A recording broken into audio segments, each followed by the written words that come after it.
All right, welcome guys. Welcome back. It's Brian here. I want to talk about how to walk better. Walking is such a fundamental but helpful and important task. It's multifaceted and it's multifunctioning because in many ways, walking is part of the circulation and circulatory system.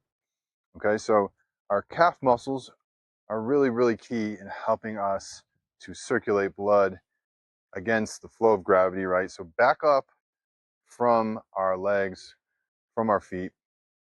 Every time we walk, every time we extend those muscles, we help to create squeezing upward pressure, okay?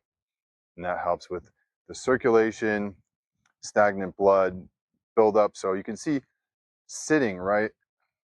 It really causes the lymph to build up because muscle contraction is one of the key functions when it comes to dealing with lymphatic fluid.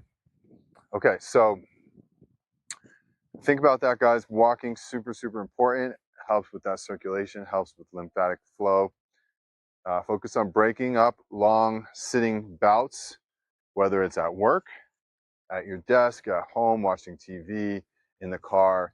Try to get some stretches. Try to get some extra steps if you can when you take a pit stop or whatever it be.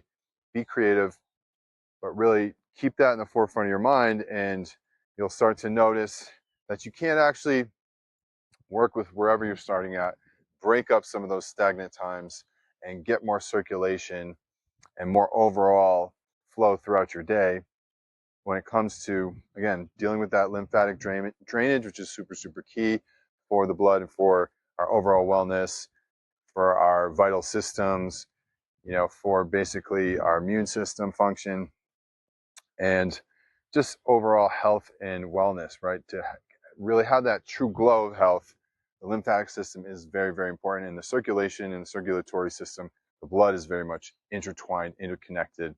So a lot of similar themes we come back to here.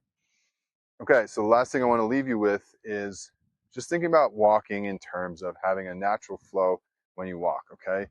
If you notice that you're very tense, or if you happen to be a person that holds a lot of tension, overthinks a lot, you're probably going to find that the muscles in your upper body, around your chest and your neck, connecting to the blood flow up to your head, tend to be very, very, very tight. Okay, so this means that when one is walking, all right, if you notice that you're very blocked up, you're very locked up, especially in those shoulders and that upper body, it's going to be a great opportunity to try and free some of that energy up.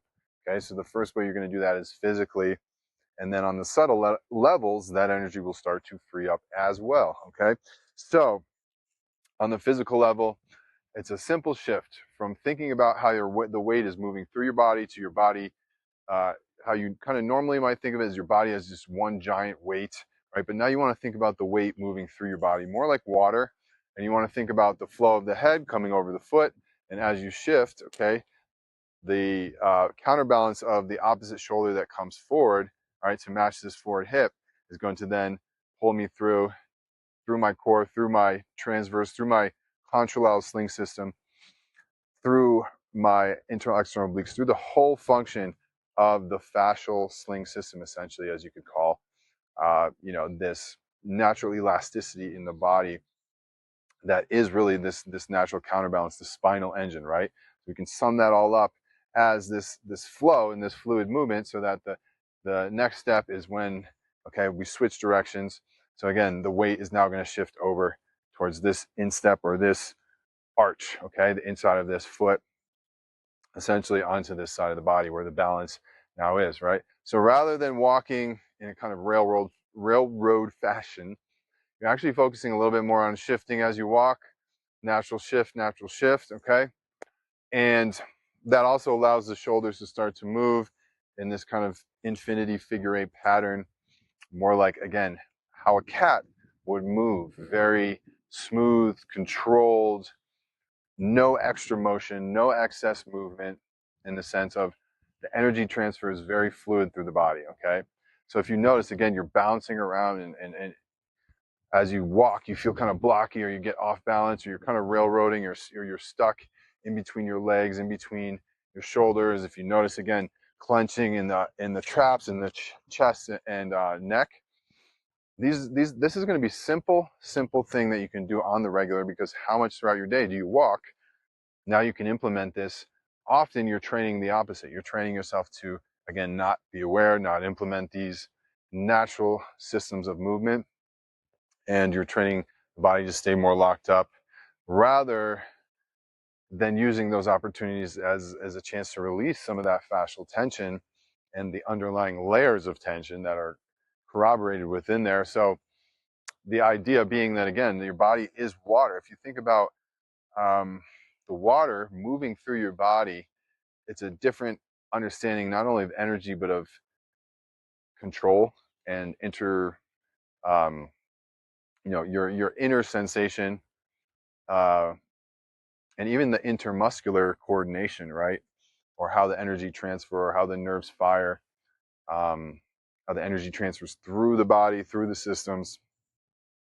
So hopefully, guys, that's something you could take away with you for today. So the main review is, again, just thinking about understanding that overall balance and control as you walk, and using that natural back and forth movement to free up some of that spinal engine, some of that spinal flow, and some of that control and awareness in between all the different vertebrae of the spine, because you have those muscles within there, and you're often not thinking about it. You're thinking about the whole body holding up the spine, but we want to think about the spine from the inside out, functioning and moving the whole body.